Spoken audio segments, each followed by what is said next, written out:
Car കാണാം. ആ കാറിന് മുകളിലേക്ക് ആളുകൾ കയറിയിട്ടുണ്ടാവും. ഈ കാറിന്റെ കാര്യം പറയുകയാണെങ്കിൽ ഈ കാറ് കണ്ടാൽ അറിയാം, ഇതിന്റെ മുകളിലൊക്കെ ആളുകളെ ഇങ്ങനെ ഒട്ടിച്ചു വെക്കപ്പെട്ട നിലയിൽ, തിരക്കുണ്ടാകുമ്പോൾ നമ്മളിങ്ങനെ തിങ്ങി ഞെരുങ്ങി നിൽക്കില്ല, ആ അവസ്ഥയിലായിരുന്നു. പിന്നെ ഇവിടെ നിന്ന് വലിയ രീതിയിൽ കല്ലും അതുപോലെ തന്നെ മരമുട്ടികളൊക്കെ എടുത്തുള്ള ആക്രമണവും പരസ്പരം ഈ ആരാധകർക്കിടയിൽ ഉണ്ടായിരുന്നു എന്നാണ് പറയുന്നത്. പോലീസ് അവരെ ലാത്തി വീശിയപ്പോൾ പോലീസിനോടുള്ള അവരുടെ ശൗര്യം തീർക്കുന്നതിനായി അവർ ഇങ്ങനെ അടിച്ചു പൊട്ടിക്കാൻ ശ്രമിച്ചു. ഇതൊരു അഡ്വക്കേറ്റിൻ്റെ വാഹനമാണെന്ന് തോന്നുന്നു, അതിന് മുന്നിലൊരു സിമ്പലൊക്കെ ഉണ്ട്.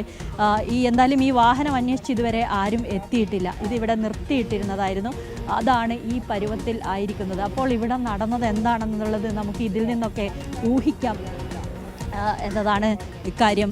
ഈ ഗേറ്റ് നമ്പർ 7 മുന്നിൽ അത്രയ്ക്കും ആളുകൾ തമ്പടിച്ചു നിന്നിട്ടുണ്ടായിരുന്നു. കാരണം ഈ പുറകുവശത്തെ ഗേറ്റ് ആകുമ്പോൾ അഥവാ അകത്ത് സ്ഥലമുണ്ടെങ്കിൽ ഇനിയിപ്പോൾ എല്ലാവരെയും പ്രവേശിപ്പിക്കാൻ സംഘാടകർ തീരുമാനിക്കുകയാണെങ്കിൽ ഉള്ളിലേക്ക് വിടുമല്ലോ എന്ന പ്രതീക്ഷയിലായിരുന്നു ഇത്രയും ആളുകൾ ഇവിടേക്ക് വന്ന് നിന്നത്. ഇവിടെയാണ് ഏറ്റവും എളുപ്പം അകത്തേക്ക് പ്രതീക്ഷയിലായിരുന്നു. ദൃശ്യങ്ങളിൽ അത് വ്യക്തമായിരുന്നു. ഈ ബാരിക്കേഡ് വെച്ച് തടയാൻ പോലീസ് ശ്രമിക്കുന്നുണ്ട്. ഈ 2 ലക്ഷത്തോളം ആളുകളെ നിയന്ത്രിക്കാൻ 5000-ഓളം പോലീസിനെ മാത്രമാണ് ഡ്യൂട്ടി കിട്ടുന്നത് എന്നുള്ളതാണ് മറ്റൊരു വിചിത്രമായ കാര്യം.